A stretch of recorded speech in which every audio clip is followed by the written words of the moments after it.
My name is Ben, and I was a victim of sexual abuse on the part of Monsignor Robert A. Brown down in Woodsfield, Ohio. And this experience goes back to many years ago when I was 12 years old, maybe, and I was at a parish. It was Father Brown was weekend assistant at that parish. I lived nearby, almost across the street from the parish, and he was the assistant, and he made himself known to my mom and dad. They were Irish Americans, and as was he. My mom and dad both thought that Irish Americans could do no harm at that time, nor could Catholic priests, so he had a double insurance. He finally had asked permission from my mother to take me for a weekend to go down to Woodsfield or to wherever we were at that time. I didn't know at the time. This goes back to the early 1940s. So we took a car and drove those many miles down to his place, and just he and I together, and went, and I think spent the night probably the first time, and this had happened maybe 3-4 times over the period of the next several months. And actually he took me to his rectory, and as I recall, we had a Coke or something of that nature, and then off to the bedroom where we undressed, and he proceeded to get in bed with me and to impose himself, on me. And I, of course, didn't know what was going on and had no idea what was going on. But something I was never able to talk about or anything like that. He never cautioned me not to talk about it. It was just something that he knew that I wasn't going to do that. I guess I felt secure about that. There was never any hostility, anything like that, but he did just a lot of kissing, mostly that, really, kissing and being all over my body with that. And he, as I recall, had a very hairy beard and was a very unpleasant, scary situation that went on for, I would guess, 1 or 2 hours, maybe. At that time, at the end of which time we would pack up and drive back home or spend the night there. As I recall, we might have spent the night and come back home the next morning. Through the years, I've forgotten what the details are of that. But he was very,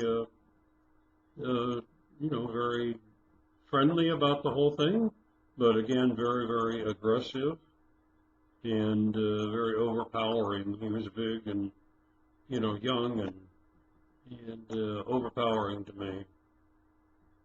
How he was able to do that, I guess, even after that, I maintained contact with him.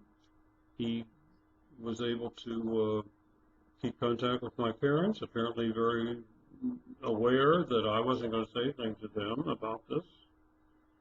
I'm not sure how he knew that, but he apparently did know it. And that happened, as I said, over, couple, 3 times, maybe 4 times, over several months. And I don't recall, we had a telephone, but I don't recall him, calling up about that, but I do recall him coming to the house and visiting with my mother, it was at the time, I think.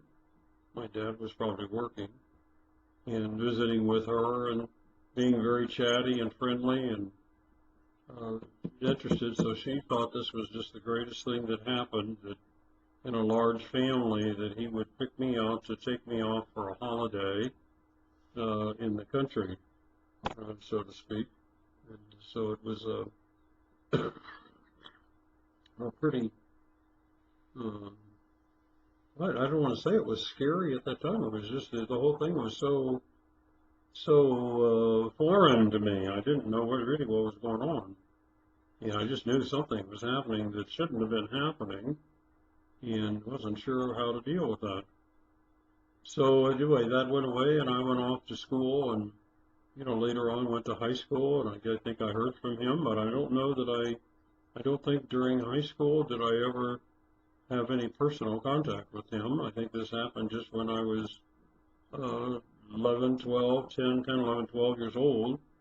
And after that, I didn't have contact with him. Perhaps he had made other contacts. Perhaps he was interested only in preteens at that time. And when I got to be a teenager, he was no longer interested in that part of me, or any other part for that matter, because I don't recall uh, what happened. He apparently was assigned to another parish, so I don't, to my knowledge, he was not around that church after a while, so I kind of lost track, but I did have contact with him in later years, and via a letter when I went away to school, and, I think he did write a letter, but never made any allusions about what had happened in the past. So it was really, I think one time when we went down there, I think I think it was two people, two priests, as I recall, went from Columbus. And I'm a little fuzzy on this, so I'm not 100% sure, but I thought two priests, and myself and another boy, maybe. And we got down there, and I and Father Brown went off one direction, and the other priest and the other young kid went off in another direction. And I don't know. I just, it seems to me that's what happened. And so apparently there was more than one involved in that. And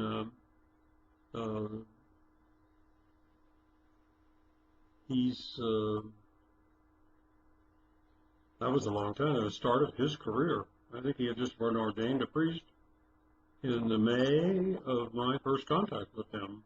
So he was only ordained a few months when I first saw him. And I forget what year that was, but when he took me down to Woodsfield.